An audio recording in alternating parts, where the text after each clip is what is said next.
ത്രിയേക ദൈവത്തിന് സ്തുതി. വീണ്ടും ഒരു പ്രാവശ്യവും കൂടി ഈ ഓൺലൈൻ കൂട്ടായ്മയിൽ കൂടി ദൈവമക്കളോടൊപ്പം കർത്താവിൻ്റെ വിടുതലിൻ്റെ ആശ്വാസത്തിൻ്റെ വചനം പങ്കുവയ്ക്കുവാൻ ഈ ബലഹീനന്റെ വിശുവിലെ ഈ സാവകാശത്തിനായിട്ട് ഞാൻ എൻ്റെ കർത്താവിനെ സ്തുതിക്കുകയാണ്, സ്തോത്രം ചെയ്യുകയാണ്. ഇത്രയും പേര് കർത്താവ് കൂട്ടിവരുത്തി. എല്ലാവരും പ്രാർത്ഥനയോടുകൂടി ഇരിക്കുന്നുവെങ്കിൽ ഇത് അനുഗ്രഹത്തിന്റെ ശുശ്രൂഷയാകും. ഇത് ഇന്ന് നമ്മളോട് സംസാരിക്കുന്ന ഒരു അനുഭവത്തിലേക്ക് ഇത് വരും. എല്ലാവരും പ്രാർത്ഥനയോടുകൂടി ഇരിക്കണമേ എന്ന് ഓർപ്പിച്ചുകൊണ്ട് ശുശ്രൂഷയ്ക്കായിട്ട് വിശുദ്ധ പൗലോസ് എഫേസ്യ സഭയ്ക്ക് എഴുതിയ ലേഖനം, അതിൻ്റെ 4-ാം അധ്യായം 27-ാമത്തെ വാക്യം ചിന്തിപ്പാനായിട്ട് കർത്താവിൽ ശരണപ്പെടുകയാണ്. വിശുദ്ധ പൗലോസ് എഫേസ്യ സഭയ്ക്ക് എഴുതിയ ലേഖനം, അതിൻ്റെ 4-ാം അധ്യായം 27-ാമത്തെ വാക്യം: പിശാചിന് ഇടം കൊടുക്കരുത്. നിന്റെ സാന്നിധ്യം എന്നോട് കൂടിരിക്കണം, നിന്റെ ബലമുള്ള ഭുജം എൻ്റെ തുണയാകണം, നിന്റെ വചനമൻ പാദങ്ങൾക്കു ദീപമാകണം, നിന്റെ ശുദ്ധാത്മാവെന്റെ മേലധികാരം ചെയ്യണം. നിന്റെ സാന്നിധ്യം എന്നോട് കൂടിരിക്കണം, നിന്റെ ബലമുള്ള ഭുജം എൻ്റെ തുണയാകണം, നിന്റെ വചനമൻ പാദങ്ങൾക്കു ദീപമാകണം, നിന്റെ ശുദ്ധാത്മാവെന്റെ മേലധികാരം ചെയ്യണം. ഏരിയും തേച്ചുള തന്നിൽ ഇസ്രായേല്യ ബാലന്മാർക്ക് നടുവിൽ 4-ാമനായ നിന്റെ സാന്നിധ്യം, മുൾപ്പാടപ്പെരിഞ്ഞിടാതെ ഏരിയും തീയിൽ മോശ കണ്ട ഞാനാകുന്നവൻ ഞാനാകുന്നെന്തോരാനന്ദം. നിന്റെ സാന്നിധ്യം, നിന്റെ സാന്നിധ്യം എന്നോട് കൂടിരിക്കണം, നിന്റെ ബലമുള്ള ഭുജം എൻ്റെ തുണയാകണം, നിന്റെ വചനമൻ പാദങ്ങൾക്കു ദീപമാകണം, നിന്റെ ശുദ്ധാത്മാവെന്റെ അധികാരം ചെയ്യണം.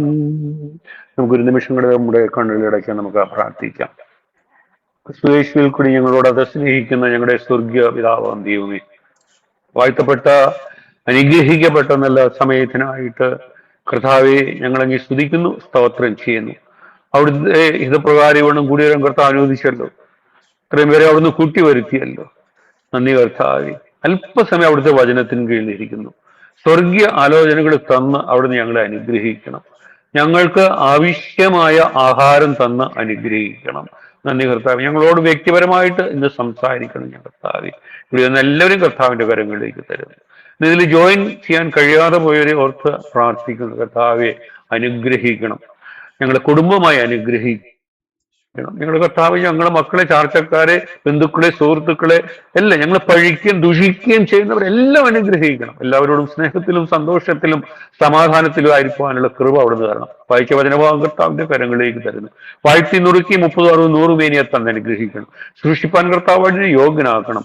നാവിന്റെ തുമ്പിൽ വചനം തന്ന് സംസാരിക്കണമെന്ന് സംസാരിപ്പാനുള്ള കൃപ തന്ന് പരിശുദ്ധാത്മാവിന്റെ നിറവും ബലവും ശക്തിയും തന്ന് അനുഗ്രഹിക്കണം. ഇന്ന് ദേശത്തിന്റെ വിവിധ ഭാഗങ്ങളിൽ നടക്കുന്ന മറ്റ് ശുശ്രൂഷകൾ കർത്താവ് അനുഗ്രഹിച്ചാട്ടെ. നന്ദി കർത്താവ്. ഈ കൂട്ടായ്മയെ ഓർത്ത് പ്രാർത്ഥിക്കുന്നു. ശുശ്രൂഷിച്ച എല്ലാ മക്കളെ ഓർത്ത് പ്രാർത്ഥിക്കുന്നു. നേതൃത്വം കൊടുക്കുന്നവരെല്ലാം ഓർത്ത് പ്രാർത്ഥിക്കുന്നു. നന്ദി കർത്താവെ, നന്ദി കർത്താവെ. വചനം ധ്യാനിച്ച മകന് ഇന്ന് ആത്മീയ ഗീനം കർത്താവ് ഞങ്ങൾക്ക് പങ്കുവച്ച മകനെ എല്ലാം ഓർത്ത് പ്രാർത്ഥിക്കുന്നു. അനുഗ്രഹിക്കണം. അവിടുന്ന് അനുഗ്രഹിക്കുന്ന ദൈവമായിരിക്കുക സ്തോത്രം. പ്രാർത്ഥന കേട്ടിരിക്കുക സ്തോത്രം. വഴി നടത്തുന്ന സ്തോത്രം. സകല ഞങ്ങൾക്ക് വേണ്ടി ജന്മിച്ച കർത്താവ് യേശു ക്രിസ്തുവിന്റെ നാമത്തിൽ തന്നെ ദൈവനാമം മഹത്വപ്പെടട്ടെ. എഫേസ്യ ലേഖനം 4-ാം അധ്യായത്തിന്റെ 27-ാമത്തെ വാക്യമാണ് നമ്മൾ വായിച്ചത്. പിശാചിന് ഇടം കൊടുക്കരുത്. ഏറ്റവും ചെറിയ വാക്യങ്ങളിൽ ഒന്നാണ് പിശാചിന് ഇടം. അത് മലയാളത്തിൽ ആകുമ്പോഴാണ് പിശാചിന് ഇടം കൊടുക്കരുത്. ഇംഗ്ലീഷ് ചില വേർഷൻസിൽ ആൻഡ് എന്ന് പറഞ്ഞിട്ടാണ്. അതിന്റെ മുമ്പിലുള്ള കാര്യങ്ങൾക്ക് വളരെ പ്രാധാന്യമുണ്ട്. അതുകൊണ്ടാണ് ഇത് ആൻഡ് എന്നുള്ള ഇതിൽ വന്നിരിക്കുന്നത്. ഞാൻ അതിന്റെ ചില ഇംഗ്ലീഷ് ട്രാൻസ്ലേഷൻസിൽ ഇതിനോടുള്ള ബന്ധത്തിൽ 2 കൊരിന്ത്യർ 2-ാം അധ്യായത്തിന്റെ 11-ാമത്തെ വാക്യത്തിലും ഈ പിശാചിന് ഇടം കൊടുക്കരുത് എന്ന് പറയുന്ന അതിന്റെ എന്താണ് എന്നുള്ളതിന് 2 കൊരിന്ത്യർ 2-ാം അധ്യായത്തിന്റെ 11-ാമത്തെ വാക്യത്തില് സാത്താൻ നമ്മെ തോൽപ്പിക്കരുത്, അവന്റെ തന്ത്രങ്ങളെ നാം അറിയാത്തവരല്ലയോ. അത് കിങ് ജെയിംസ് വേർഷനിൽ ഇങ്ങനെയാണ്: ലെറ്റ് സാത്താൻ should get an advantage of us, for we are not ignorant of his devices. നമ്മളിൽ ഒരു അഡ്വാൻറ്റേജ് അവന് എടുക്കരുത്, തോൽപ്പിക്കരുത് എന്ന് പറയുന്ന ഇതിന് പകരം ഇതില് കിങ് ജെയിംസ് വേർഷനിൽ വന്നിരിക്കുന്ന ഒരു അഡ്വാൻറ്റേജ് നമ്മൾ മുഖാന്തരം എടുക്കരുത് എന്നും, we are not ignorant of his devices, അവന്റെ തന്ത്രങ്ങളെ എന്നതിന് പകരം ഇവരുടെ ഡിവൈസസ് എന്നാണ്. അവൻ പല ഡിവൈസസുകൾ ഉപയോഗിച്ചുകൊണ്ടായിരിക്കും നമ്മളെ കീഴ്പ്പെടുന്നത് അല്ലെങ്കിൽ നൽകുന്നത് എന്നുള്ളതാണ്. അത് വീണ്ടും POC ബൈബിള്, POC എന്ന് പറഞ്ഞാൽ pastoral orientation centre, Kerala Catholic Bible Society അടിച്ചിറക്കിയിട്ടുള്ള POC. അതിന് POC എന്ന് പറഞ്ഞാൽ പാസ്റ്ററൽ ഓറിയന്റേഷൻ സെന്റർ ഇതിലാണ്. അവരുടെ ബൈബിളില് ഈ വാക്യത്തെ ഇങ്ങനെയാണ് വായിക്കുന്നത്: ഇത് സാത്താൻ നമ്മെ കബളിപ്പിക്കാതിരിക്കേണ്ടതിനാണ്, അവന്റെ തന്ത്രങ്ങളെ പറ്റി നമ്മൾ അജ്ഞാതരല്ലല്ലോ. ഇവിടെ കബളിപ്പിക്കുന്ന എന്നാണ്. അപ്പൊ പിശാചിനിടം കൊടുക്കരുതെന്ന് എന്നുള്ള ബന്ധത്തിൽ ഇവിടെ അവൻ നമ്മെ തോൽപ്പിക്കരുത്. നമുക്ക് എന്തുകൊണ്ടാണ് നമ്മുടെ ജീവിതത്തിൽ ഈ തോൽവി സംഭവിക്കുന്നത്? പലപ്പോഴും ഇപ്പൊ പരീക്ഷയിലൊക്കെ ആണെങ്കിൽ നമ്മൾ നന്നായിട്ട് പഠിച്ചില്ലെങ്കിൽ, ആ പഠിക്കാർ നന്നായിട്ട് എഴുതിയില്ലെങ്കിൽ ഒക്കെ നമുക്ക് തോൽവി സംഭവിക്കുന്നു. ആത്മീയ ജീവിതത്തില്, ആത്മീയ മേഖലയിലേക്ക് വരുമ്പോ ഈ തോൽവി സംഭവിക്കുന്നത് ശത്രുവിൽ നിന്നുള്ള തോൽവിയാണ് ഇവിടെ ഉണ്ടാകുന്നത്. അപ്പൊ ഒരു കാര്യം ഈ ദൈവമക്കള് എപ്പോഴും ഓർക്കേണ്ട കാര്യം എന്ന് പറഞ്ഞാൽ,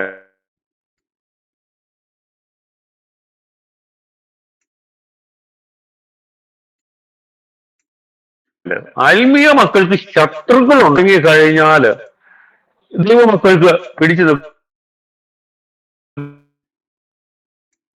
നിൽക്കണമെങ്കിൽ കുറച്ച് പ്രയാസം എന്നുള്ളതല്ല. അത് കർത്താവ് പറഞ്ഞിട്ടുണ്ട്, നിന്നിൽ ഉള്ളവൻ ലോകത്തിലുള്ളവനേക്കാൾ ബലവാനായിരിക്കുകൊണ്ട് നിങ്ങൾ ഭയപ്പെടേണ്ടെന്ന് കർത്താവ് പറഞ്ഞു. നമുക്ക് ആ ഒരു വിശ്വാസം. ഞാൻ പറഞ്ഞത് ഈ ശത്രു മനഃപൂർവ്വം നമ്മെ തോൽപ്പിക്കുവാനായിട്ട് രാത്രികാലം അതാണ് ചിന്തിക്കാനായിട്ട്. അപ്പൊ ഇവിടെ സംഭവിക്കുന്നു അതിൽ അവന്റെ തന്ത്രങ്ങളെ നാം അറിയാത്തതുകൊണ്ട്, തന്ത്രങ്ങൾ നമ്മൾ അവന്റെ തന്ത്രങ്ങൾ. എഫേസ്യ ലേഖനം 6-ാം അധ്യായം അതിന്റെ 11-ാമത്തെ പിശാചിന്റെ തന്ത്രങ്ങളോട് എതിർത്ത് നിൽപ്പാൻ. അപ്പൊ അവൻ നമ്മെ ആക്രമിക്കുന്നവന് നമ്മളെ അവന്റെ തന്ത്രങ്ങളോടാണ്. എന്താണ് അവന്റെ തന്ത്രങ്ങള്? നമുക്ക് ദൈവജനത്തിലേക്ക് നോക്കിയാൽ ഉപായത്താൽ ഹവ്വായെ സാത്താൻ അല്ലെങ്കിൽ സർപ്പം കീഴ്പ്പെടുത്തിയതുപോലെ. അപ്പൊ ഉപായത്തിൽ നേരമൊന്നല്ല, അവന് ഉപായത്താലാണ്. ഒരു യുദ്ധമാണെങ്കിലും നമുക്കറിയാം ശത്രു അവനൊരു സ്ട്രാറ്റജി ഉണ്ടായിരിക്കും. അവന് മറ്റുള്ളവര് നനയ്ക്കുന്നതിലൊക്കെ പരമായിട്ടുള്ള ചില യുദ്ധതന്ത്രങ്ങൾ ഉണ്ടായിരിക്കും. ഇവിടെ പിശാചിനും ആ തന്ത്രങ്ങളുണ്ട്. അവന് പല രീതിയിലാണ്. നമുക്കറിയാം ഇവിടെ ഈ ഹവ്വായോടുള്ള ബന്ധത്തിൽ നമുക്കറിയാം ആദ്യം ഉപായം അവന് ഉപയോഗിച്ചത്. രണ്ടാമത് അവൻ നമ്മെ പറ്റിക്കുന്നത് വെളിച്ച ദൂതനെ പോലെ വരുന്നതാണ് ദൈവജനം നോക്കുമ്പോൾ. അപ്പോ വേഷം മാറി അത് അല്ലെങ്കിൽ നമ്മൾ ഒരിക്കലും വിചാരിക്കാത്ത വ്യക്തിയിൽ കൂടി അല്ലെങ്കിൽ ഒരിക്കലും വിചാരിക്കാത്ത കാര്യങ്ങളിൽ കൂടി അവൻ നമ്മെ കീഴ്പ്പെടുത്തുവാനായിട്ട്. അപ്പൊ നമ്മൾ ഒരിക്കലും വിചാരിക്കില്ല ഇവൻ എന്നോട് പോരാടുവാനായിട്ട്, എന്നെ കീഴ്പ്പെടുത്തുവാനായിട്ട് ദൈവം വന്നിരിക്കുന്നതെന്ന് ഒരിക്കലും നമ്മൾ ചിന്തിക്കില്ല, ഒരിക്കലും വിചാരിക്കാത്ത വെളിച്ച ദൂതനെ പോലെ വരിക എന്ന് പറയുമ്പോൾ ആരും അതിൽ വീണ് പോകുന്നു. അവൻ ഏറ്റവും കൂടുതൽ ഉപയോഗിക്കുന്ന കാര്യം അത് തന്നെ, വെളിച്ച ദൂതനെ പോലെ വരും. അടുത്തത് അവന്റെ നുണ ഏഷണിയാണ്. നമ്മെ നുണ ഞാൻ പറഞ്ഞല്ലോ, മനഃപൂർവ്വമായിട്ട് നമ്മെ കുറിച്ച് നുണയും ഏഷയും പറയുവാനായിട്ട് ഒരുത്തൻ തുനിയുന്ന അവസ്ഥയിലേക്ക് വരും. നമുക്ക് പലപ്പോഴും നമ്മളങ്ങ് നിരാശയുടെ അനുഭവത്തിലേക്ക് വരെ വരുന്ന ഒരു പിശാചിന്റെ ഒരു ഏറ്റവും വലിയൊരു തന്ത്രമാണ്. ആത്മീയ മക്കളോ എല്ലാം എടുത്ത് ഉപയോഗിക്കുന്ന ഒരു തന്ത്രമാണത്. പിന്നെ അടുത്തത് എന്ന് പറയുന്നത് ദൈവ വചനത്തെ ചലഞ്ച് ചെയ്യുന്ന, അല്ലെങ്കിൽ ദൈവ വചനത്തില് സംശയം ഉളവാക്കുന്ന അനുഭവം. അവരുടെ അനുഭവത്തിൽ അങ്ങനെ നമുക്കറിയാമല്ലോ, വാസ്തവമായി കൽപ്പിച്ചിട്ടുണ്ടോ എന്ന് ചോദിച്ചുകൊണ്ടാണ് അവനവിടെ ദൈവവചനം അങ്ങനെ പറഞ്ഞ അങ്ങനെ അല്ല ഇങ്ങനെ എന്ന് പറഞ്ഞുകൊണ്ട് ഒരു വലിയ വിശ്വാസം. ചില ബൈബിളിൽ നിന്ന് ചില നിരീശ്വരവാദികളും യുക്തിവാദികളും ഒക്കെ ചില ബൈബിൾ വചനം കോപ്പി ചെയ്തിട്ട് അവര് പറയുന്നത് കേൾക്കുമ്പോൾ നമ്മൾ വിചാരിക്കും, ഓ ഇങ്ങനെയാണോ ഇത്, ഞാൻ വിശ്വസിച്ച അല്ലെങ്കിൽ ഞാൻ പിന്തുടർന്ന് വരുന്ന ഇത് തെറ്റാണോ എന്നൊരു സംശയം.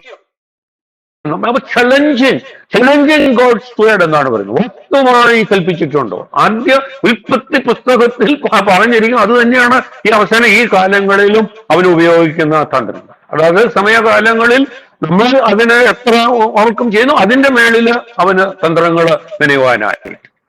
മൂന്നാമത് അവന് പ്രലോഭിപ്പിക്കുന്ന അവന്റെ പ്രലോഭന രീതികള് അവനിൽ കൂടി നമ്മെ തോൽപ്പിക്കുവാനായിട്ട്. അടുത്തത് നമ്മുടെ ഭാഗത്തു നിന്ന് വരുന്ന കുറവുകളാണ് നമുക്ക് തോൽക്കുക. ഒന്ന്, ആയുധം ഇല്ലാതിരിക്കുക എന്നുള്ളത്. ആയുധമില്ലാതെ എങ്ങനെ അടരാടും എന്ന് പറയുന്നില്ല എന്ന് പറഞ്ഞ മാതിരി, ഒന്ന് ആയുധമില്ലാതെ ഇരിക്കുക. രണ്ട്, ആയുധമുണ്ടെങ്കിലും അത് ഉപയോഗിക്കാൻ നല്ലാതിരിക്കുക. പരിശീലനം ഇല്ല. ദൈവവചനം പലതും നമുക്കുണ്ട് എങ്കിലും, പ്രാർത്ഥന ഉണ്ട് എങ്കിലും, അത് പ്രാർത്ഥനയിൽ പരിശീലനം അല്ലെങ്കിൽ പ്രാർത്ഥനയിൽ പോരാടുക. ദൈവവചനം വളരെ ശക്തമായിട്ട് പറയുന്ന ഒരു ഭാഗമാണ്. പ്രാർത്ഥനയിൽ നിങ്ങൾ പോരാടണം എന്ന് പറയും. നമ്മളെല്ലാം പ്രാർത്ഥിക്കുന്നുണ്ട്. അത് ഒരു പോരാട്ട അനുഭവത്തിൽ നമ്മൾ ഒരിക്കലും പ്രാർത്ഥനയെ നമ്മൾ കാണുന്നില്ല. അപ്പോ ആയുധമില്ലായ്മ അല്ലെങ്കിൽ പരിശീലനം ഇല്ലായ്മ ആണ് അത് നമ്മളെ ഈ തോൽവിയിലേക്ക് വരുത്തുന്നത് എന്ന് നമുക്ക് മനസ്സിലാക്കാനായിട്ട്. അപ്പൊ ഞാൻ അതിന്റെ ആമുഖമായിട്ട് ആയുധങ്ങൾ എന്നൊന്ന് വേഗം ഒന്ന് പറഞ്ഞു പോയിട്ട് ഈ പിശാചിന് ഇടം കൊടുക്കരുതെന്നുള്ള ബന്ധത്തിലേക്ക് കടപ്പാനായിട്ട് ആഗ്രഹിക്കുകയാണ്. നമുക്കെല്ലാം അറിയാം എന്താ ആയുധം എന്നൊക്കെ. എഫേസ്യ ലേഖനം 6-ാം അധ്യായം 10 മുതൽ 18 വരെയുള്ള വാക്യങ്ങളില് പൗലോസ് അപ്പോസ്തലൻ വളരെ വ്യക്തമായിട്ട് അത് പറഞ്ഞിരിക്കുക. അത്രയും വാക്യങ്ങൾ 10 മുതൽ 18 വരെ 9 വാക്യങ്ങള് അത് എടുത്തുപയോഗിച്ചിട്ടുണ്ട് എന്ന് പറയുമ്പോൾ തന്നെ അതിന്റെ പ്രാധാന്യം നമുക്ക് മനസ്സിലാക്കാനായിട്ട് കഴിയും. അവിടെ അത് മാത്രമല്ല പ്രാധാന്യം മൂലം, കാരണം അവിടെ തുടങ്ങുന്ന ഒടുവിൽ എന്ന് പറയുമ്പോൾ അതിന്റെ മുമ്പിൽ അതിന് പല കാര്യങ്ങളും പ്രാധാന്യമാണ്. എന്നിട്ട് ഏറ്റവും പ്രധാനമായ കാര്യങ്ങളാണ് ഒടുവിൽ എന്ന് പറഞ്ഞുകൊണ്ട്. അപ്പൊ അതിന് മുമ്പിലുള്ള കാര്യങ്ങൾ കുറച്ചുണ്ട്. നമ്മൾ സമയപരിധികൾ കൊണ്ട് ആ ഭാഗത്തേക്ക് പോകുന്നില്ല. അപ്പൊ ഇവിടെ ഒടുവിൽ എന്ന് പറയുമ്പോൾ അതിനു മുമ്പുള്ള ഭാഗവും പ്രാധാന്യം ഉണ്ട്. അപ്പൊ ഇവിടെ എങ്ങനെയാണ് 10-ാം വാക്യം എങ്ങനെയാണ്? ഒടുവിൽ കർത്താവിലും അവന്റെ അമിത ബലത്തിലും ശക്തിപ്പെടണം. നമ്മൾ കർത്താവിൽ ബലപ്പെടുവാനായിട്ട് നമ്മൾ ഈ ചിലര് കുതിരയിലും അവന്റെ സൈന്യത്തിലുമാണ് ശക്തിപ്പെടുന്നത്. അതിലാണ് അവൻ ആശ്രയം വയ്ക്കുന്നത്. ഇവിടെ വളരെ വ്യക്തമായിട്ട് പറയുകയാണ്, ഒരു കർത്താവിൽ ഈ ലോകത്തിൽ നമുക്ക് പറ്റുന്ന ഈ തോൽവി സംഭവിക്കുന്ന ആ മേഖല എന്ന് പറയുന്നത് നമ്മൾ ഈ ലോകത്തിൽ ആശ്രയിക്കുന്നു. ഈ ലോകപ്രകാരമുള്ള ശക്തി നമ്മൾ ഉണ്ടാക്കുകയാണ് പിശാചിനോട് പോരാടുവാനായിട്ട്. ഈ ലോകത്തിൻ്റെതായ ശക്തികളെയും കൂട്ടായ്മകളെയും പ്രാർത്ഥനകളെയും, ഈ ലോകത്തിന്റെ പ്രാർത്ഥനകൾ ഒത്തിരിയുണ്ട്. ഈ നാമധേയ ക്രിസ്ത്യാനികൾ എന്ന് പറയുന്നവർ ഈ ലോകത്തിന്റെ രീതിയിലുള്ള പ്രാർത്ഥനകളിലേക്കും ആശ്രയങ്ങളിലേക്കാണ് പോകുന്നത്. അതുകൊണ്ട് ഇവിടെ പറഞ്ഞു ഒടുവിൽ കർത്താവിലും അവന്റെ അമിത ബലത്തിലും. അവന്റെ ആ ബലം, അമിത ബലം, അതിനെ നമുക്ക് വർണ്ണിക്കാനായിട്ട് കഴിയില്ല. നമുക്ക് പലപ്പോഴും നമ്മൾ ആശ്രയിക്കുന്ന പലരും അതേ പരിമിതികളുള്ള ദൈവത്തിലാണ് നമ്മൾ പലരും ആശ്രയിക്കുന്നത്. പക്ഷെ പരിമിതികളില്ലാത്ത സർവശക്തനായ, സർവജ്ഞാനിയായ, സർവവ്യാപിയായ ദൈവത്തിൽ, അവന്റെ അമിത ബലത്തിലും ശക്തിപ്പെടുവിൻ. നമുക്കപ്പോ ശക്തിപ്പെടേണ്ടതായിട്ടുള്ള കാര്യമുണ്ട്. ഒന്ന് 11-ാമതാണ് പിശാചിന്റെ തന്ത്രങ്ങളോട്. അപ്പൊ ഒരു തന്ത്രങ്ങളുണ്ട്. എതിർത്ത് നിൽപ്പാൻ കഴിയേണ്ടതിന് ദൈവത്തിന്റെ സർവായുധവർഗം ധരിച്ചുകൊള്ളുവിൻ. ഒന്നാമത് അതിൻ്റെ അകത്ത് പറയാം, ധരിക്കുന്ന ആയുധത്തെക്കുറിച്ചും എടുക്കുന്ന ആയുധത്തെക്കുറിച്ചുമാണ് ഇവിടെ പറയുന്നത്. ധരിക്കുന്ന ആയുധങ്ങൾ നമുക്കറിയാം, അത് പ്രൊട്ടക്ഷന് വേണ്ടിയിട്ടാണ്.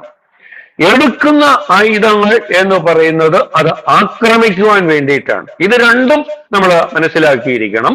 ധരിക്കുന്ന ആയുധങ്ങൾ പ്രൊട്ടക്ഷന് വേണ്ടിയിട്ടാണെങ്കിൽ എടുക്കുന്ന ആയുധങ്ങൾ ആക്രമിക്കുവാനായിട്ട് ആണ് എന്നുള്ളത്. ഇനി അടുത്ത നമുക്ക് പോരാട്ടമുള്ളത് ജഡരക്തങ്ങളോടല്ല, വാഴ്ചകളോടും അധികാരങ്ങളോടും ഈ അന്ധകാരത്തിന്റെ ലോകാധിപതികളോടും ആകാശമണ്ഡലങ്ങളിലെ ദുഷ്ടാത്മ സേനകളോടും അത്രേ. ഈ ആത്മവാക്ക് നമ്മുടെ എല്ലാം ഈ പോരാട്ടം എന്ന് ഇപ്പൊ പറയുന്നത് ജഡരക്തങ്ങളോടാണ്, സഹോദരങ്ങളോടാണ്, കൂട്ടായ്മയിലെ സഹോദരങ്ങളോട്, കുടുംബ സഹോദരങ്ങളോട്, അയൽക്കാരോട്. ഇവിടെ നമ്മുടെ പോരാട്ടം എപ്പോഴും ജഡരക്തങ്ങളോട്. സഹോദരങ്ങൾ തമ്മിൽ മിണ്ടാത്തവർ, അല്ലെങ്കിൽ ഇത്രയും മറ്റ് അന്യരുമായിട്ടുള്ള വഴക്കിനെ അല്ലെങ്കിൽ അകൽച്ചയേക്കാൾ കൂടുതൽ അകൽച്ചയിലുള്ള സഹോദരങ്ങളെ നമുക്ക് കാണുവാനായിട്ട് കഴിയും. അവർക്ക് ഈ ആത്മീയ പോരാട്ടത്തിൽ അവർ വീണു പോകുന്ന അവരറിയുന്നില്ല. അപ്പോ ഇവിടെ നമ്മൾ ഈ ജഡരക്തങ്ങളോട് പോരാടുന്നവർക്ക് പിശാചിനോട് പോരാടുവാനായിട്ട് കഴിയില്ല. അവന്റെ പോരാട്ടത്തിന്റെ സമയം മുഴുവനും ഈ ജഡരക്തങ്ങളോട് പോരാടിക്കൊണ്ടവൻ കളയുകയാണ്. വീണ്ടും അതുകൊണ്ട് നിങ്ങൾ ദുർനിവസത്തിൽ എതിർപ്പാനും സകലവും സമാപിച്ചിട്ട് ഉറച്ചു നിൽപ്പാനും കഴിയേണ്ടതിന് ദൈവത്തിന്റെ സർവായുധവർഗം എടുത്തുകൊള്ളുക. അപ്പൊ ധരിക്കുന്ന ആയുധങ്ങൾ, എടുത്ത കൊള്ളുന്ന ആയുധങ്ങൾ. അപ്പൊ ഇനി ആയുധങ്ങളെ കുറിച്ച് അവിടെ പറയുകയാണ്. നിങ്ങളുടെ അരയ്ക്ക് സത്യം കെട്ടിയും നീതി എന്ന കവചം ധരിച്ചും. ഞാൻ പറഞ്ഞില്ല, അതെല്ലാം പ്രൊട്ടക്ഷന് വേണ്ടിയിട്ടുള്ള കവചം ധരിച്ചും സമാധാന സുവിശേഷത്തിനായുള്ള ഒരുക്കം കാലിന് ചെരുപ്പാക്കിയും. സുവിശേഷം എല്ലാറ്റിനും മീതെ ദുഷ്ടന്റെ തീയമ്പുകളൊക്കെയും കെടുക്കുവാൻ തക്കതായ വിശ്വാസം എന്ന പരിചയം എടുത്തുകൊണ്ട്. ഇതെല്ലാം പ്രൊട്ടക്ഷന് വേണ്ടിയിട്ട് ഉള്ളതാണ്. വിശ്വാസം ഇതിലൊരു പ്രാധാന്യം. ഞാൻ അതിനെക്കുറിച്ചല്ല എന്ന് വിവരിക്കാനായിട്ട് പോകുന്നത്. രക്ഷ എന്ന ശിരസ്ത്രവും ദൈവവചനം എന്ന ആത്മാവിന്റെ വാള്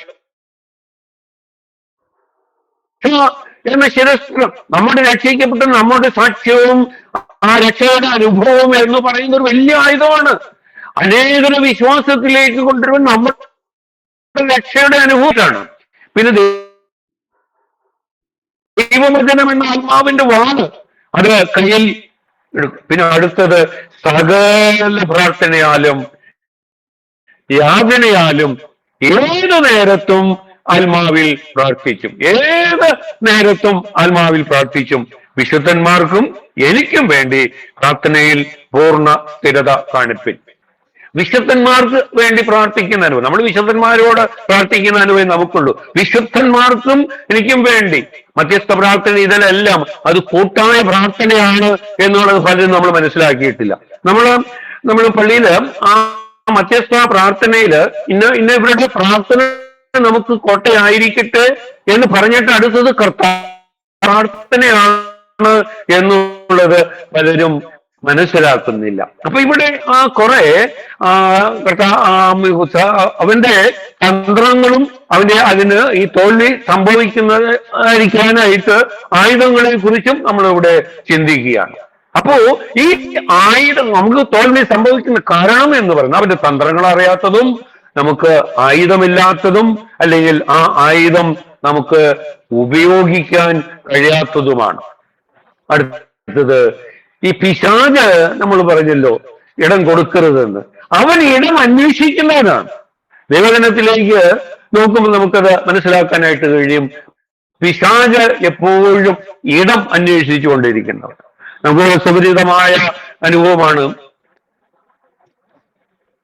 യോബിന്റെ പുസ്തകം 1-ാം അധ്യായം അതിന്റെ ഏഴാമത്തെ വാക്യം ഇങ്ങനെയാണ്: യഹോവ സാത്താനോട് നീ എവിടെ നിന്ന് വരുന്നു എന്ന് ചോദിച്ചതിന് സാത്താൻ യഹോവയോട് ഞാൻ ഭൂമിയിൽ ഊടാടി സഞ്ചരിച്ചിട്ട് വരുന്നു എന്ന് ഉത്തരം പറഞ്ഞു. Up and down here and there. English വരുമ്പോൾ അപ്പൻ അവിടെ ഇവിടെ എല്ലായിടത്തും എന്നാണ് ഇംഗ്ലീഷ് ബൈബിളിലേക്ക് വരുമ്പോൾ. യഹോവ സാത്താനോട് നീ എവിടെ നിന്ന് വരുന്നു എന്ന് ചോദിച്ചതിന് സാത്താൻ യഹോവയോട് ഞാൻ ഭൂമിയിൽ ഊടാടി സഞ്ചരിച്ചിട്ട് വരുന്നു എന്ന് പറയും. അപ്പോ പിശാചൂടാടി നടക്കുന്നവനാണ്. ദൈവജനത്തിലേക്ക് വരുമ്പോൾ അനേക ഭാഗങ്ങളിൽ അത് കാണുവാനായിട്ട് കഴിയുന്നുണ്ട്. ഒരു ദുരാത്മാവ് ബാധിച്ച ഒരു വ്യക്തിയെ അത് പോയി കഴിഞ്ഞു, എല്ലാം ശുദ്ധമാക്കിയിട്ടു. അപ്പൊ ഊടാടി നടന്ന പിശാചിന്റെ ദൂതന് അവനും വേറെ കുറെ വരെയും കൂടി വന്ന് പ്രവേശിക്കുന്ന ഇതൊക്കെ നമുക്കറിയാം. അപ്പൊ അവനിങ്ങനെ ഊടാടി നടക്കുന്നതാണ്.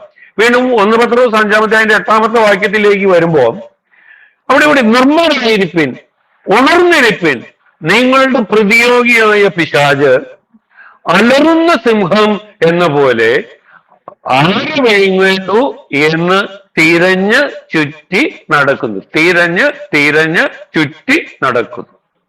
കാരണം അവൻ പലരും മദ്യഷാപ്പിലൊന്നും സാത്താന്റെ പ്രവർത്തനം വലുതായിട്ടൊന്നും കാണുകയില്ല. മദ്യഷാപ്പിലല്ല, നമ്മുടെ പ്രാർത്ഥനയുള്ള കുടുംബങ്ങളില്, കൂട്ടായ്മകളില്, നല്ല രീതിയിൽ പോകുന്ന കൂട്ടായ്മകളിലേക്ക് അവിടെയൊക്കെയാണ് ഈ പിശാചിന്റെ ആക്രമണം ഉണ്ടാകുക എന്ന് പറയുന്നത്. അതില് ഒന്ന് ഈ പല കൂട്ടായ്മ അവിടെ ആത്മീയ ഐക്യം ഉണ്ടാകുകയില്ല. ആ ആത്മീയ ഐക്യത നമുക്കവിടെ കാണുവാനായിട്ട് കഴിയില്ല. പലരും നമ്മുടെ ഒരു കൂട്ടായ്മയിൽ ചില കാര്യങ്ങൾക്ക് വേണ്ടി ചേരുന്നു, അല്ലെങ്കിൽ ചില കാര്യങ്ങൾക്ക് വേണ്ടി വരുന്നു, അല്ലെങ്കിൽ ചിലപ്പോൾ ഇത് മാത്രം അവരുടെ കാര്യം കഴിഞ്ഞാൽ അവരുടെ ഭാഗം നോക്കി പോകുന്നു, അല്ലെങ്കിൽ അലക്ഷ്യമായിട്ട് ഇരിക്കുന്നു, അലസതയോടെ ഇരിക്കുന്നു, നിരാശയോടെ ഇരിക്കുന്നു. ഇതൊക്കെ അപ്പൊ അതെല്ലാം അവിടെ ഇതെല്ലാം ഇവന് അത് നോക്കിക്കൊണ്ടിരിക്കുകയാണ്. അവന് തിരഞ്ഞ് ചുറ്റി നടക്കുകയാണ്.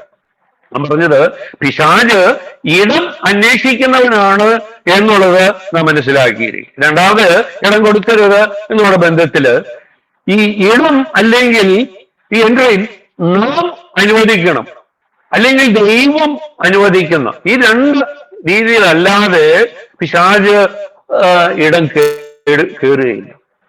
അവന് തന്നെ നമ്മളിൽ കയറുവാനായിട്ട് കഴിയും. നാം അതുകൊണ്ട് ഈ പിശാചിന് ഇടം കൊടുക്കരുത് എന്ന് കൊടുത്താൽ, അല്ലെങ്കിൽ നാം അനുവദിച്ചെങ്കിൽ മാത്രമേ. നമ്മൾ പല കാര്യത്തിലും നമ്മൾ പിശാചിനെ കുറ്റം പറയുന്നുണ്ട്, സാത്താനെ കുറ്റം പറയുന്നുണ്ട്.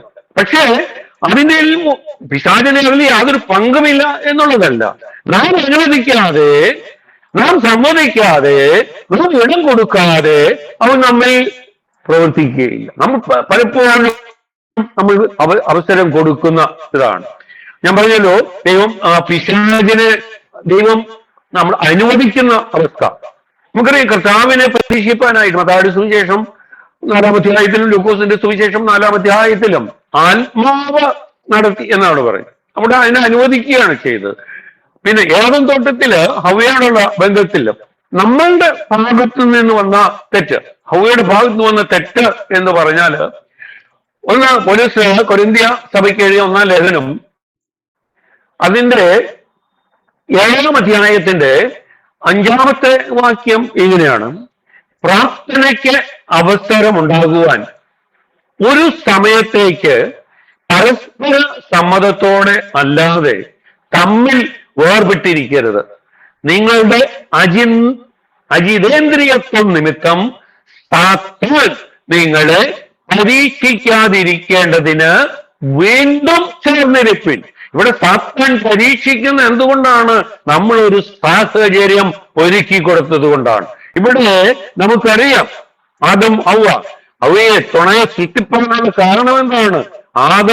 അവൻ ഏകനായിരിക്കുന്നത് നന്നല്ല എന്നുള്ളത്. എന്നുള്ളതിന്റെ പല കാരണങ്ങളിൽ ഒന്ന് ആ ഐക്യത്തിന്റെ അനുഭവത്തിൽ, അല്ലെങ്കിൽ ഇവിടെ പിശാചിന്റെ പരീക്ഷയുടെ അനുഭവത്തിലേക്ക് വരും. പ്രാർത്ഥനയ്ക്ക് അവസരം ഉണ്ടാകുവാൻ ഒരു സമയത്തേക്ക് പരസ്പര സമ്മതത്തോടെ അല്ലാതെ തമ്മിൽ വേർപെട്ടിരിക്കരുത്.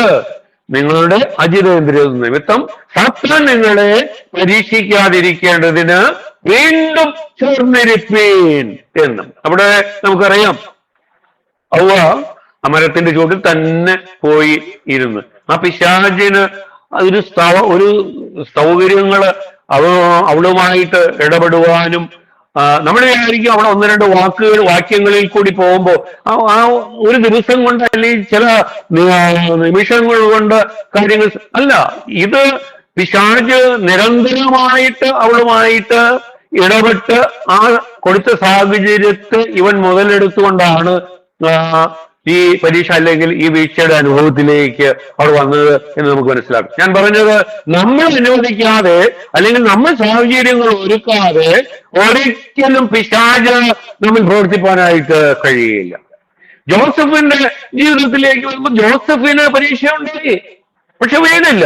പക്ഷെ ദാവീദിനോടുള്ള ബന്ധത്തിലോ ആ ഒരേ സാഹചര്യത്തിലുള്ള പരീക്ഷ ഉണ്ടായി. ഒരേ സാഹചര്യം എന്ന് ഞാൻ പറയില്ല, പരീക്ഷ ദാവീദിനുണ്ടായി, ദാവീദ് അവിടെ വീണതായിട്ട്. ജോസഫിന്റെ ജീവിതത്തിൽ നമുക്കൊരു ഈ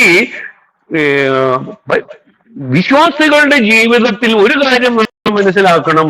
പോത്തിഫറിന്റെ ഭാര്യമാരെ പോലെയുള്ള ഭാര്യമാരുമുണ്ട്, അല്ലെങ്കിൽ സ്ത്രീകളുമുണ്ട്, ദാവീദിനെ പോലെ ഉള്ളവരുണ്ട്. രണ്ട് ഭാഗത്തു നിന്നും ഉള്ളവരുണ്ട്. പലപ്പോഴും ചില തെറ്റുകൾ ചെയ്യുമ്പോൾ അത് പുരുഷന്മാർ മാത്രമാണ്. വ്യഭിചാരത്തോടുള്ള ബന്ധത്തിൽ, മോഷണത്തോടുള്ള ബന്ധത്തിൽ, മദ്യപാനത്തോടുള്ള ബന്ധത്തിൽ, ഏതിലായാലും ഇപ്പൊ പുരുഷന്റെ മാത്രം ഒരു മേഖല എന്ന് അവിടെ കാണുകയാണ്. പക്ഷെ അതല്ല, ഇതെല്ലാം രണ്ട് ഭാഗങ്ങളിലും ഉണ്ട് എന്നുള്ളത് നമ്മളിപ്പോഴും നോക്കുമ്പോൾ പോത്തിഫറിന്റെ ഭാര്യയെ പോലെ ഉള്ളവരും ഉണ്ട് എന്നുള്ളത്. ഇവിടെ എന്താണ്, ജോസഫിന് ആ അവസരം ഉണ്ടായപ്പോൾ ജോസഫ് ആ പാപത്തെ വിട്ട് ഓടി എന്നുള്ളതാണ്. അവിടെ ആ ഇടം കൊടുക്കാനായിട്ട് ഒരിക്കലും ജോസഫ് അവിടെ സമ്മതിച്ചില്ല, അല്ലെങ്കിൽ അനുവദിച്ചില്ല. വിട്ടോടുവാനായിട്ട് അവന് കഴിഞ്ഞു എന്നുള്ളതാണ്. ഇവിടെ ദാവീദിനോടുള്ള ബന്ധത്തിൽ നമുക്കറിയാം അവിടെ അവൻ വീണ് പോയതായിട്ട്. വീണ്ടും നമ്മൾ ദൈവവചനത്തിലേക്ക് വരുമ്പോ ഈ പിശാച് എന്തിനാണ് ഇടം തേടുന്നത്? യോഹന്നാന്റെ സുവിശേഷം 10-ാം അധ്യായം അതിന്റെ 10-ാമത്തെ വാക്യത്തിലേക്ക് വരുമ്പോ മോഷ്ടിപ്പാനും അറുപ്പാനും മുടിപ്പാനും അല്ലാതെ കള്ളൻ വരുന്നില്ല, അവർക്ക് ജീവൻ ഉണ്ടാകുവാനും സമൃദ്ധിയായിട്ട് ഉണ്ടാകുവാനും അത്രേ. ഞാനൊരു ചോദ്യം ചോദിക്കാനായിട്ട്, സാധാരണ ഓൺലൈൻ മീറ്റിങ്ങിൽ ആരും അങ്ങനെ ചോദ്യങ്ങൾ ചോദിക്കാറില്ല, എങ്കിലും ചോദിക്കുന്നതിനൊരു മറുപടി ഒന്ന് പറയുവാനായിട്ട് കഴിയുമോ എന്ന്. മൈക്ക് അന്നേരം ബാക്കി ഒന്നുകൂടെ നോക്കുക. മോഷ്ടിപ്പാനും അറുപ്പാനും മുടിപ്പാനും അല്ലാതെ കള്ളൻ വരുന്നില്ല, അവർക്ക് ജീവൻ ഉണ്ടാകാനും സമൃദ്ധിയായിട്ട് ഉണ്ടാകുവാനും അത്രേ ഞാൻ വന്നിരിക്കുന്നത്. ഇതിലാരാണ് ഈ കള്ളൻ? പറയോ, പീഡിച്ചേട്ടായും യോയോ ഒക്കെ ഉണ്ടല്ലോ, ആരാണ് ഇതിലെ കള്ളൻ? ഒന്ന് ഓൺ ചെയ്തിട്ടൊന്ന് പറഞ്ഞു. ബാക്കി ഒന്നോടെ വായിക്കാം. മോഷ്ടിപ്പാനും അറുപ്പാനും മുടിപ്പാനും അല്ലാതെ കള്ളൻ വരുന്നില്ല, അവർക്ക് ജീവൻ ഉണ്ടാകുവാനും സമൃദ്ധിയായിട്ടുണ്ടാകുവാനും അത്രേ ഞാൻ വന്നിരിക്കുന്നത്. പ്രേമോ, രജിയെ, ഇതൊക്കെ മടിയായ സാത്താൻ അല്ലേ? മോഷ്ടിപ്പാനും അറുപ്പാനും മുടിപ്പാനും അല്ലാതെ കള്ളൻ വരുന്നില്ല, അവർക്ക് ജീവൻ ഉണ്ടാകുവാനും സമൃദ്ധിയായിട്ടുണ്ടാകുവാനും അത്രേ ഞാൻ വന്നിരിക്കുന്നു. സാത്താന് അതിൻ്റെ അകത്ത് പങ്കുണ്ട്. പക്ഷെ ഈ കള്ളൻ സാത്താനാണോ എന്ന് നമ്മൾ ആ ദൈവവചനത്തിൽ തന്നെ, നമ്മൾ അതുകൊണ്ടാണ് ദൈവവചനത്തെ ശരിയായ രീതിയിൽ നമ്മൾ പഠിക്കണം എന്ന് പറയുന്നത്. ഈ 10-ാം അധ്യായത്തിന്റെ തന്നെ 1-ാമത്തെ 7-ാമത്തെ വാക്യം എടുത്ത് വായിക്കുമ്പോ നമുക്കത് മനസ്സിലാകും ആരാണ് ഈ കള്ളൻ എന്നുള്ളത്. ഞാൻ ആദ്യം അതിന്റെ 8 വാക്യങ്ങളൊന്ന് വായിക്കാം. ആമേനാമേ, ഞാൻ നിങ്ങളോട് പറയുന്നു, ആടുകളുടെ വാതിൽ ഞാൻ ആകുന്നു. എനിക്ക് മുൻപ് വന്നവർ ഒക്കെയും കള്ളന്മാരും കവർച്ചക്കാരും അത്രേ. ഇപ്പൊ ആരോ കള്ളൻ? എനിക്ക് മുമ്പേ വന്നവർ, എനിക്ക് മുമ്പേ വന്നവർ എന്നുള്ളതാണ്. ആ എനിക്ക് മുമ്പേ വന്നവരെ സാത്താൻ ഉപയോഗിച്ചു എന്നുള്ളതാണ് അവിടെ ശരി. അപ്പോൾ സാത്താൻ, ഞാൻ പറഞ്ഞത് ഒരിക്കലും സാത്താൻ നേരിട്ടല്ല നമ്മുടെ ജീവിതത്തിലേക്ക് വരുന്നത്. അവൻ വേറെ ആളുകളിൽ കൂടി, നമ്മുടെ ഭാര്യയിൽ കൂടി ആവാം, നമ്മുടെ മക്കളിൽ കൂടി ആവാം, നമ്മുടെ അയൽക്കാരിൽ കൂടി ആവാം, നമ്മുടെ സുഹൃത്തുക്കളിൽ കൂടി ആകാം, കർത്താവിന്റെ അടുത്ത പത്രോസിൽ കൂടിയാണ് വന്നത്, യൂദായിൽ കൂടിയാണ് വന്നത്. അപ്പൊ ഇവിടെ ഈ കള്ളൻ എന്ന് പറയുന്നത് എനിക്ക് മുൻപാകുന്നവർ. വീണ്ടും ഒന്നാമത്തെ വാക്യത്തിൽ ആട്ടിൻതൊഴുത്തിൻ വാതിൽ കൂടെ കടക്കാതെ വേറെ വഴിയായി കടക്കുന്ന കള്ളന്മാരും കവർച്ചക്കാരും അത്രേ. അവര് പിശാച് അവര് ഉപയോഗിച്ചു. ഇവിടെ മുമ്പ് വന്ന, എനിക്ക് മുമ്പ് വന്നവരൊക്കെയും കവർച്ചക്കാർ എന്ന് പറഞ്ഞാൽ മുമ്പേ വന്ന ദുരുപദേശക്കാരുണ്ട്, പ്രവാചകന്മാരുണ്ട്. അവരെയൊക്കെ സ്വാധീനിച്ച് അവർ ആർക്ക് കീഴ്പ്പെട്ടു? പിശാചിനാൽ കീഴ്പ്പെട്ടു. പിശാചിന്റെ തന്ത്രങ്ങളിൽ അവർ കീഴ്പ്പെട്ടു പോയവരാണ്. അപ്പൊ ഈ കള്ളനെ ഞാൻ പറഞ്ഞു, നമ്മളെല്ലാത്തിനും നമ്മൾ പിശാചിനെ നമ്മൾ കുറ്റം പറയുമ്പോൾ പിശാച് അവിടെ എടുത്തുപയോഗിച്ച അല്ലെങ്കിൽ അവര് അതും നമുക്ക് മനസ്സിലാക്കുവാനായിട്ട് കഴിയാതെ പോകുന്നതാണ്. വീണ്ടും അവിടെ കള്ളൻ, ഈ കള്ളൻ വരും, നമുക്കറിയാം അവന്റെ മുമ്പ് വാക്കും പറയുന്നത്, അവൻ വരുന്നത് മോഷ്ടിപ്പാനും മുടിപ്പാനും ഉഴപ്പാനും എന്നുള്ളതാണ്. എന്താണ് അവൻ മോഷ്ടിക്കുന്നത്? ഈ വരുന്ന കള്ളൻ എന്താണ് മോഷ്ടിക്കുന്നത്? അവൻ നമ്മുടെ സന്തോഷമാണ് മോഷ്ടിക്കുന്നത്, നമ്മുടെ സമാധാനമാണ് അവൻ മോഷ്ടിക്കുന്നത്, നമ്മുടെ ആത്മീയ ജീവിതമാണ് അവൻ മോഷ്ടിക്കുന്നത്. അവൻ തകർത്ത് കളയുന്നത് നമ്മുടെ കുടുംബ ജീവിതത്തെയാണ് അവൻ തകർത്ത് കളയുന്നത്. അവൻ മോഷ്ടിക്കുവാനും കൊല്ലുവാനും മുടിപ്പാനും എന്നാണ്. മുടിക്കുക എന്ന് പറഞ്ഞാൽ കംപ്ലീറ്റ് തീർത്ത് കളയുക.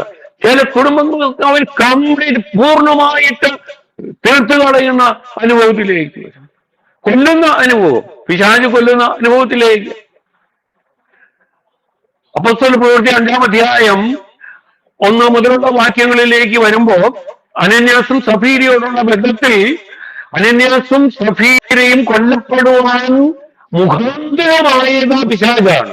കാരണം പിശാച് അവരുടെ ഹൃദയത്തിൽ അങ്ങനെ തോന്നിപ്പിച്ചത് കൊണ്ടാണ് അവര് ആ വസ്തു വകയിൽ കുറച്ച് മാറ്റി വയ്ക്കുവാനായി. അതിനടിസ്ഥാനം അതിന് മുഖാന്തരമായത് പിശാച്, അവൻ കൊല്ലുന്നവനാണ്. നമ്മൾ യൂദായുടെ ബന്ധത്തിൽ യൂദൻ കത്തി അവൻ ചത്തു. അതിന്റെ ആ പിറകിൽ പ്രവർത്തിച്ചത് പിശാചാണ്. നമുക്കറിയാം, പിശാച് അവന്റെ മനസ്സിൽ കയറി തോന്നിപ്പിച്ചു എന്നാണ് അവിടെ പറയുന്നത്. നമ്മൾ പിശാച് കൊല്ലുക എന്ന് പറഞ്ഞാൽ അവൻ ഡയറക്റ്റ് അല്ല, ഇങ്ങനെ വന്ന് അവിടെ കൊല്ലുക. വീണ്ടും ദാവീദിനോടുള്ള ബന്ധത്തിലുണ്ട്. അത് 1:20-ാം അധ്യായത്തിലാണെന്നാണ് എനിക്ക് തോന്നുന്നത്. അവിടെ ദാവീദിന്റെ മനസ്സിൽ സാത്താൻ ഒരു കാര്യം തോന്നിപ്പിച്ചു. എന്താണ്? അവിടെ ജനങ്ങളുടെ ഒരു എണ്ണം എടുക്കണം, അവിടുത്തെ കാര്യങ്ങൾ ഇതൊക്കെ എടുക്കണം. പക്ഷെ അത് ആരംഭിച്ചപ്പോൾ അതിനെ എതിർത്ത് ആത്മീയ സുഹൃത്തുക്കൾ അതിനെ എതിർത്ത് അങ്ങനെ എടുക്കരുത് എന്ന് പറയുന്നത്. പക്ഷെ അതൊന്നും വകവയ്ക്കാതെ എടുത്തു കഴിഞ്ഞപ്പോ അതിന് അനന്തരഫലമായി നമ്മൾ വായിക്കുന്നത് അനേകർ കൊല്ലപ്പെട്ടതായിട്ടാണ്. അപ്പൊ ഇവൻ മോഷ്ടിക്കുന്നവനാണ്, കൊല്ലുന്നവനാണ്, മുടിക്കുന്നവനാണ്. അപ്പൊ ഇവൻ നമ്മുടെ ജീവിതത്തിൽ വരുന്നത്, നമ്മുടെ അകത്തിൽ കയറുന്നത് ഈ മോഷ്ടിക്കൽ നമ്മുടെ ഒരു കുടുംബ ജീവിതത്തെ തകർത്തുകളെ. ഇന്ന് അനേക കുടുംബ ജീവിതങ്ങൾ തകർന്നു. അതിന് ഇടം, ഞാൻ പറഞ്ഞാൽ അതിന് ഇടം കൊടുക്കുന്നത് കൊണ്ട് നമ്മുടെ ആത്മീയ സന്തോഷം അവനെടുക്കുകയാണ്. അതുകൊണ്ട് ദാവീദിന് ആ രക്ഷയുടെ സന്തോഷം തിരികെ അവന് ലഭിക്കേണ്ടതായിട്ടു. കാരണം സാത്താൻ അത് എടുത്തുകൊണ്ട് പോയായിരുന്നു. അതുകൊണ്ട് അവൻ പ്രാർത്ഥനയിൽ വരുന്നത് ആ രക്ഷയുടെ സന്തോഷം എനിക്ക് ഒന്ന് തിരികെ തരണമെന്ന്. ആ പരിശുദ്ധാത്മാവിനെ എന്നിൽ നിന്നും എടുക്കരുത്. നമ്മുടെ സന്തോഷം, നമ്മുടെ സമാധാനം, നമ്മുടെ ആത്മീയ ജീവിതത്തെ. ഇനി അടുത്ത ഞാൻ സമയം പോയല്ലോ, വേഗം. പിശാച് എങ്ങനെയാണ് അകത്ത് കയറുന്നത്? നമ്മൾ പറഞ്ഞാൽ ഇടം കൊടുക്കുക. എങ്ങനെയാണ്? അത് അവന്റെ സ്വഭാവം നാം അനുകരിക്കുമ്പോഴാണ്. അവന്റെ സ്വഭാവം നാം അനുകരിക്കും. എഫെസ്യർ 4-ാം അധ്യായം അതിന്റെ 25, 26 വാക്യങ്ങൾ നമ്മൾ ഈ ചിന്തിച്ച് 22 തൊട്ട് മുമ്പ് ഇത് എന്തുകൊണ്ട് പിശാചിന് ഇടം കൊടുക്കരുത് എന്ന് പറഞ്ഞ് അതിന്റെ മുമ്പിൽ അത് പറഞ്ഞിട്ടുണ്ട്. ആകയാൽ ഫോസ്ക് ഉപേക്ഷിച്ച് ഓരോരുത്തൻ താൻ്റെ കൂട്ടുകാരനോട് സത്യം സംസാരിപ്പിൻ, കോപിക്കാൻ പാപം ചെയ്യാതിരിപ്പാൻ സൂര്യൻ അസ്തമിക്കുവോളം നിങ്ങൾ കോപം വെച്ചുകൊണ്ടിരിക്കരുത്. ഇവിടെ പിശാച് നാമിൽ പ്രവേശിക്കുന്നത് അവന്റെ സ്വഭാവം, കാരണം അവൻ പോസ്റ്റ് എവിടെ നുണയുണ്ടോ, എവിടെ പോസ്റ്റ് ഉണ്ടോ അവിടെ പിശാച് പ്രവർത്തിക്കും. കാരണം പിശാച് എന്ന് പറയുന്നത് പോസ്റ്റ് പറയുന്നവനും അതിന്റെ അപ്പനുമാണ്. നമ്മുടെ ജീവിതത്തിൽ എവിടെ പോസ്റ്റിന്റെ അനുഭവത്തിൽ നുണ എവിടെ പറയുന്നുവോ അവിടെ അപ്പൊ പിശാചിനത് കയറുവാനായിട്ട് അവിടെ നമ്മൾ സാഹചര്യം ഉണ്ടാക്കുകയാണ്. സത്യം സംസാരിപ്പാൻ എപ്പോഴും ദൈവമക്കൾ സത്യം സംസാരിപ്പാനായിട്ട് കഴിയണം. അടുത്തത് കോപിക്കും. നമ്മൾ പലരും കോപിക്കുന്നതാണ്, പക്ഷെ അവിടെ പാപം ചെയ്യുന്ന നമ്മുടെ കോപത്തിന്റെ പാപ അനുഭവത്തിലേക്ക് വരരുത്. കോപം മാനുഷികമായിട്ട് അത് പുറത്തു വരും. ആ കോപത്തെയും ദൈവികമാക്കി മാറ്റുവാനായിട്ട് കർത്താവ് കുരിശിലെ വേദനകൾ അനുഭവിച്ചപ്പോ നമുക്ക് പലപ്പോഴും ഈ വേദനകളും അസ്വസ്ഥതകളും ഉണ്ടാകുമ്പോൾ കോപമുണ്ടാകും. കർത്താവ് ക്രൂശിൽ കിടന്നപ്പോൾ ഏറ്റവും വലിയ കോപത്തിന്റെ അനുഭവത്തിൽ വരുവാനുള്ള സാഹചര്യമായിരുന്നു. അവൻ കോപിക്കുകയും ചെയ്തു. പക്ഷെ അവന്റെ കോപത്തിന്റെ വാക്കുകളിൽ അത് വന്നു. മറ്റു കള്ളന്മാരെ വേദന എടുത്തപ്പോ പഴയ ദുഷിയും ഇതുമായിട്ട് അവരുടെ കോപത്തെ വെളിപ്പെടുത്തിയപ്പോൾ കർത്താവ് വെളിപ്പെടുത്തിയത് ഇവർ ചെയ്യുന്നത് എന്ത് എന്ന് അറിയാതുകൊണ്ട് ഇവരോട് ക്ഷമിക്കണമേ. ഈ കോപത്തിന് ഉത്തരവാദികളായവരോട് പ്രാർത്ഥിക്കുന്ന അവർ ക്ഷമിക്കുന്ന അനുഭവത്തിൽ. അല്ലെങ്കിൽ അവർ കർത്താവും അതുപോലെ ദൂഷം പറഞ്ഞുമായിരുന്നെങ്കിൽ ഈ കള്ളന്മാരും ഈ കർത്താവും തമ്മിൽ എന്തോ വ്യത്യാസം. അതുപോലെ തന്നെ നമ്മുടെ അനുഭവത്തില് മറ്റുള്ളവരെ കോപിച്ച് ഇത് ചെയ്യുമ്പോൾ നമ്മൾ തിരിച്ചു കോപിച്ച് ചെയ്യുമ്പോൾ അവനും ഞാനും അല്ലെങ്കിൽ ദൈവമക്കളുമായിട്ട് എന്ത് വ്യത്യാസം. അപ്പോ പിശാചിന്റെ സ്വഭാവം നമ്മൾ അനുകരിക്കുമ്പോൾ യോഹന്നാന്റെ സുവിശേഷം 8-ാം അധ്യായം 44-ാമത്തെ വാക്യത്തിലേക്ക് വരുമ്പോ ഞാൻ വാക്കുകളെ ഉപസംഹരിക്കുകയാണ്. നിങ്ങൾ പിശാച് എന്ന പിതാവിന്റെ മക്കൾ, നിങ്ങളുടെ പിതാവിന്റെ മോഹങ്ങളെ ചെയ്യുവാനും ഇച്ഛിക്കുന്നു. അവൻ ആദ്യം മുതൽ കൊലപാതകന്, അവൻ മോഷ്ടിപ്പാണ് കൊല ചെയ്തു. നമുക്കറിയാമല്ലോ ആബേലിനെ കൊല ചെയ്ത കായി ആദ്യം മുതൽ കൊലപാതകനായിരുന്നു. അവൻ സത്യമില്ലായ്മ കൊണ്ട് സത്യത്തിൽ നിൽക്കുന്നതുമില്ല. അവൻ പോസ്റ്റ് പറയുമ്പോൾ സ്വന്തത്തിൽ നിന്നെടുത്ത് പറയുന്നു. അവൻ പോസ്റ്റ് പറയുന്നവനും അതിന്റെ അപ്പനും ആകുന്നു. അപ്പൊ അപ്പോ വിടുതൽ എന്ന് പറയുന്നത് നമ്മുടെ വാക്കുകളിൽ നിന്ന് എപ്പോഴും പ്രത്യാശയുടെ വാക്കുകളായിരിക്കണം, വിശ്വാസത്തിന്റെ വാക്കുകളായിരിക്കണം, സ്നേഹത്തിന്റെ വാക്കുകളായിരിക്കണം, കൃപ നിറഞ്ഞതായിരിക്കണം, ഉപ്പിനെ രുചി വരുത്തിയും കൃപ നിറഞ്ഞതുമായ വാക്കുകളായിരിക്കണം. അല്ലെങ്കിൽ അത് പിശാചിന് ഇടം കൊടുക്കുന്നു. പിശാചിന് ഇടം കൊടുത്തു കഴിഞ്ഞാൽ അവൻ മോഷ്ടിക്കും, അവൻ കൊല്ലും, അവൻ പൂർണ്ണമായി നശിപ്പിക്കുന്ന അനുഭവത്തിൽ പിശാചിന് ഇടം കൊടുക്കാതിരിപ്പാൻ നമ്മുടെ വാക്കുകളെ, നമ്മുടെ ചിന്തകളെ, നമ്മുടെ ആത്മീയ ജീവിതത്തെ, നമ്മുടെ പ്രാർത്ഥനാ ജീവിതത്തെ അതൊക്കെ ഒന്ന് ശോധന ചെയ്യുവാൻ ഈ കൂടിയവരവ് ഈ വചന കേൾവി നമ്മെ സഹായിക്കട്ടെ എന്ന് പ്രാർത്ഥിച്ചുകൊണ്ട് വാക്കുകൾ നിർത്തുന്നു. ദൈവനാമം മാത്രം